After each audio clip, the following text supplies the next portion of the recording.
I came home from college to visit. My bedroom was empty. "Oh," my mom said. "We gave it to your cousin. You can sleep on the couch." So I tossed my keys on the counter and said, "Actually, I'll sleep somewhere else." She thought I was joking, until I walked right back out, and they had no idea where I was headed. I'm 22, and I just finished my last semester of college. It was supposed to be a big deal for years of hard work, late night studying, juggling part-time jobs, and stretching every dollar just to make it through. I wasn't expecting a parade when I came home, but I thought my family might at least be happy to see me. My relationship with them had always been complicated. They never really understood why I wanted to go to college in the first place. To them, it was a waste of time and money. My mom especially didn't get it. She used to make little comments like, "I don't know why you're working yourself so hard when you could just get a decent job here. Or you're not one of those stuck-up career types now, are you?" Still, when she called and invited me home for the weekend, sounding genuinely excited, I thought, just for a second, that maybe things were different now. That maybe, after 4 years, they'd finally started to respect the choices I made for myself. The drive home was long but familiar. 3.5 hours of highways, back roads, and old songs I used to love. I found myself thinking about my room. The one thing in that house that had always been mine. The thought of sinking into my old bed, staring up at the glow-in-the-dark stars I stuck on the ceiling when I was 10, gave me a weird sense of comfort. But the second I stepped inside, something felt off. It wasn't anything obvious at first, just a weird feeling. The air in the house felt different, like it didn't quite belong to me anymore. I glanced around and noticed little things I didn't recognize. A pair of men's shoes by the door, bigger than my dad's. A hoodie draped over the back of the couch that I'd never seen before. Then my mom appeared from the kitchen, wiping her hands on a dish towel. "There's my college girl," she chirped. Her smile was too wide, too practiced, like she was trying too hard to act normal. I gave her a small smile, still adjusting to the feeling that something was off. "Hey, Mom." She pulled me into a quick hug before stepping back and clapping her hands together. "We've made some changes," she announced, like this was some kind of game show reveal. I barely had time to process that before she turned and started walking down the hall, expecting me to follow. I hesitated. "Changes? Oh, nothing major," she said over her shoulder. "Just some rearranging. You'll see."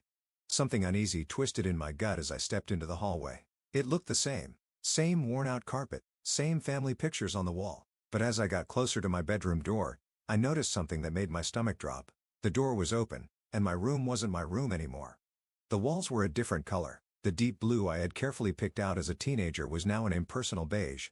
The posters I taped up, the bookshelf filled with novels I collected since middle school, the old stuff there I kept on my bed, they were gone. Everything was gone. Instead, there was a different bed. A bigger one. A different desk pushed up against the far wall. A duffel bag sat open on the floor, clothes spilling out. A pair of sneakers, huge sneakers, were kicked off near the closet. It took a second for my brain to catch up with what I was looking at. Someone else was living in my room. I turned slowly, my mouth dry. "What is this?" My mom was standing in the doorway watching me carefully. "Oh," she said with a little laugh, waving a hand like this was no big deal. "We gave your room to Zach." Zach, my cousin, the one I barely saw growing up, the one who bounced from one job to another, always making excuses for why life wasn't fair to him. The one my mom had always insisted we had to be patient with because he's just going through a rough patch. I stared at her waiting for some kind of punchline, some kind of just kidding, but she just kept smiling like this was normal. I let out a breath, forcing my voice to stay calm. "You gave my room to Zach?" She nodded. "Well, honey, you don't live here anymore." It didn't make sense to keep the room empty. I felt a strange heavy pressure in my chest, like something was sinking inside me. She kept going, like this was the most reasonable thing in the world. "You know how hard things have been for him. He just needed a place to stay, and we thought, well, since you're off at school." I barely heard the rest of what she said. My ears were ringing for years. For years of struggling, pushing myself, doing everything on my own. And the second I was out of the house, they erased me. Like I had never lived here at all. She must have noticed the look on my face because she quickly added, "You can sleep on the couch. It's only for a little while. I knew you wouldn't mind." That was it. That was the moment something in me just snapped. I took a slow step back, gripping my keys. "Actually," I said, voice steady, "I'll sleep somewhere else." Her smile faltered. "What?" "Don't be ridiculous." But I didn't answer. I turned, walked right back down the hall, grabbed my bag, and headed for the front door. I could hear her calling after me, something about not making a scene, but I didn't stop. I didn't even look back. I didn't even fully process what I was doing until I was already in my car, the door slamming shut behind me. My hands were still clenched around the steering wheel, knuckles white. My breath felt uneven, like I had just finished running even though I hadn't moved more than a few steps. I sat there for a long moment, staring at the dashboard. Where was I even going?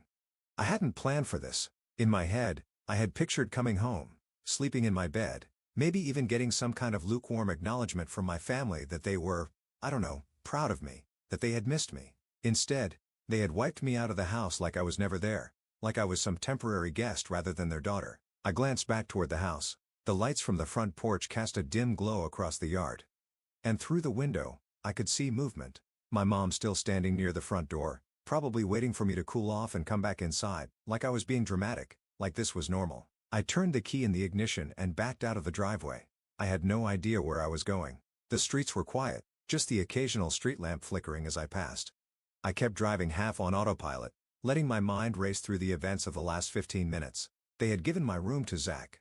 Zach, who had never held a steady job for more than a few months. Zach, who had spent most of his adult life couch hopping because he couldn't manage to keep his life together. And yet, he was the one they made space for, not me. I tightened my grip on the wheel, my jaw clenching. It wasn't even just about the room. It was the principle of it. The way my mom had acted like this was no big deal. Like it was just common sense to give away the only space I had ever truly called my own. I checked my phone, half considering calling a friend, but it was late. Most of the people I was still close with from high school had either moved away or were wrapped up in their own lives. The few college friends I had lived hours away. I could get a motel, but the thought of spending money just because my own family had kicked me out of my space made my stomach turn. Then, almost without thinking, I found myself turning onto a familiar street, Ezra's house. I hadn't talked to him much in the past few months. We had been close all through high school, the kind of friendship that felt like it would last forever. But college happened, and life got in the way. We had kept in touch here and there, occasional texts, a few video calls when we had the time, but I hadn't seen him in person in over a year. Still, when I pulled up outside his house, I felt an odd sense of relief. His car was in the driveway, which meant he was home. I hesitated for a moment before stepping out and walking up to the front door. The porch light was on, casting a dim glow across the worn-out welcome mat. I knocked, then took a step back, suddenly unsure if this was a good idea. A few seconds passed. Then the door creaked open. Ezra stood there, squinting at me like he couldn't quite believe what he was seeing. His hair was messier than usual, like he had been half asleep, and he was wearing an old hoodie that I vaguely recognized from years ago. Did I hit my head, or are you actually standing on my porch right now? I let out a weak laugh, but it came out more like a breath. Hey, Ezra. He blinked, looking me up and down. Then his expression shifted, his easygoing demeanor faltering just slightly. You okay? I exhaled. Not really. For a second, he didn't say anything, just looked at me, taking in whatever mess was probably all over my face. Then he sighed and stepped aside. Come in. I hesitated, glancing back toward my car, but the idea of driving around aimlessly again made my stomach churn, so I nodded and stepped inside. The house smelled like something slightly burnt, probably whatever late-night snack Ezra had been making before I showed up at his door. The living room was the same as I remembered it, cluttered but comfortable. A half-empty mug sat on the coffee table, and a game controller was tossed onto the couch like he had abandoned it mid-session. He closed the door behind me, crossing his arms as he studied my face. All right, he said, voice quieter now. What happened? I hesitated, suddenly unsure how to explain all of it, but then before I could even stop myself, the words started spilling out. Ezra didn't interrupt me once. I sat on his couch, hands gripping my knees, and just let it all out. The call from my mom, how I actually thought for once that maybe she was happy to see me. The drive home, the weird feeling when I walked in, the moment I saw my room, my things gone like I had never existed there. I expected him to react right away, to say something sharp or sarcastic, but instead, he just sat there, leaning forward with his elbows on his knees, listening. By the time I finished, my throat felt tight, my hands still tense in my lap. Ezra exhaled slowly. Wow, he finally said. He shook his head. That's messed up. I scoffed. Yeah.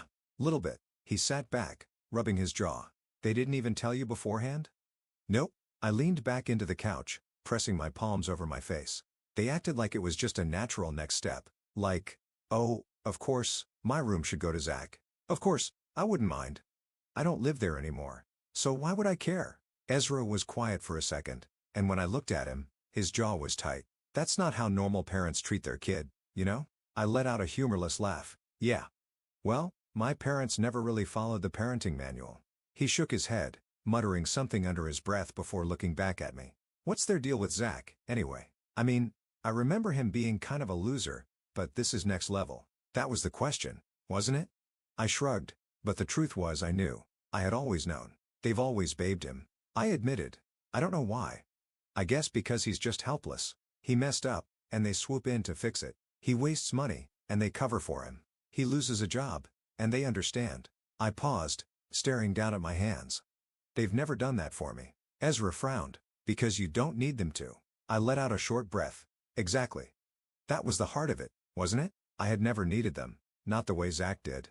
I had always taken care of myself, worked for my own money, solved my own problems. When I told them I wanted to go to college, they laughed and said, "Good luck with that." When I got in, they barely reacted. And when I left, it was almost like they just forgot about me. Ezra leaned back, tapping his fingers against his knee. So what now? That was the real question.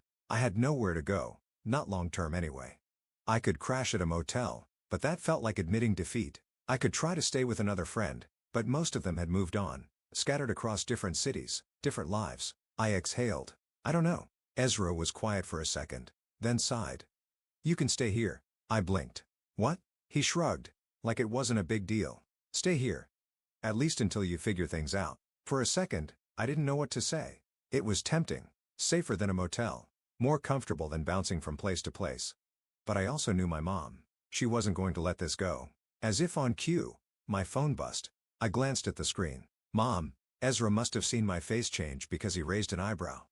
I'm guessing that's her. I swallowed. Yeah. Gonna answer? I hesitated, staring at the screen, the vibration buzzing against my palm. I already knew what she was going to say. That I was overreacting. That I was being selfish. That I was embarrassing them by making a big deal out of nothing. But I didn't owe her an explanation. I silenced the call and set the phone face down on the table. Ezra smirked. Nice. I let out a slow breath. She's not done, though. And I was right, because 20 minutes later, the calls started coming in waves. First, my mom, then my dad, then of all people, Zach. I ignored them all. I wasn't surprised when I heard the knock on the door the next morning. I was sitting at Ezra's kitchen table, sipping a cup of coffee and scrolling through my phone, fully expecting this.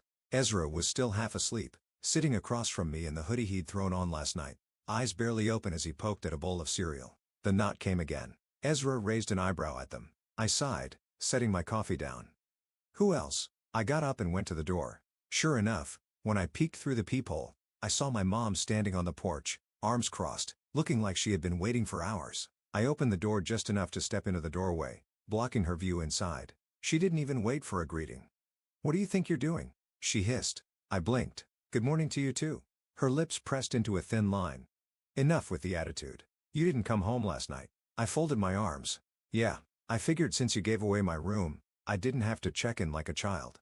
Her jaw clenched, and I saw the exact moment she realized I wasn't going to back down. That threw her off. She was used to me keeping my head down, avoiding confrontation. Well, she said, voice tight. You could have at least stayed to talk about it instead of storming off. I let out a short laugh. Talk about what? You made the decision without me. What was there to discuss? Mom huffed, shifting her weight. You don't even live there anymore. It just made sense. Zach needed a place to stay, and you're off at college. I come home. I cut in. Or at least, I used to. But clearly you didn't care about that. She exhaled sharply through her nose like she was barely holding on to her patience. You're being dramatic. There it was. The classic dismissal. I clenched my jaw, keeping my voice calm. No, I'm not. You didn't even tell me. You just erased me like I was never there. Mom threw her hands up. It's a room. Don't be so selfish. Zach needed a place, and we did what was best for the family. The family. The phrase hit me harder than I expected because that's what it always came down to, didn't it? The family. The one I apparently wasn't a part of. I stared at her for a long moment. Then I shook my head. Well, what? I let out a breath, stepping back slightly. You really don't see it, do you? You have been over backwards for Zach his entire life, and you've never done the same for me. You gave him my room because he's your priority, not me. Mom's face darkened. That's not true, isn't it? I gave her a pointed look. Name one time you've helped me the way you help him. She opened her mouth, then closed it. No answer. I scoffed. Exactly. Her frustration turned to anger. This isn't about favoritism.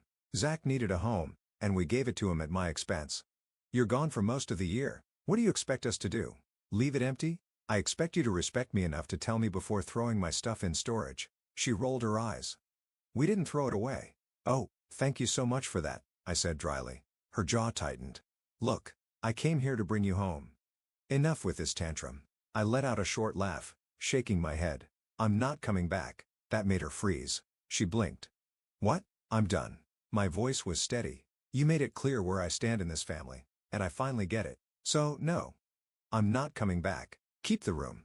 Keepsake. I'll figure out my own life. Mom looked stunned, like she had expected me to yell, to break down, to lash out, but I was just done. You're overreacting. She tried again, but her voice wasn't as confident now. I smiled faintly. No. I'm just finally seeing things for what they are. I turned to step back inside, but she grabbed my arm. You can't just leave, she said, her voice lower now, almost panicked. We're your family. I pulled my arm away. Yeah? You should have acted like it. And with that, I stepped back inside and shut the door in her face. So here's where I'm at now. I'm staying at Ezra's place. My mom keeps calling, but I'm not answering. She showed up this morning, and we had a long conversation about everything, but it was clear that she still doesn't get it. She thinks I'm overreacting, that I should just suck it up and come back home, but I've had enough. I've been the one who worked hard to get where I am. I've been the one who made sacrifices, who made sure I didn't rely on anyone to take care of me. Meanwhile, Zach keeps getting a free pass, and I'm just supposed to be okay with it. I'm not going back to that house, but I'm starting to wonder, am I the a-hole for leaving? Should I just swallow my pride and let things go? My mom is convinced that I'm making this a bigger deal than it really is, but I feel like I've been pushed to my limit. Let me know your thoughts. If you enjoyed this video, make sure to like and subscribe for more content. Let me know your thoughts in the comments. What would you have done in this situation? I'd love to hear your take.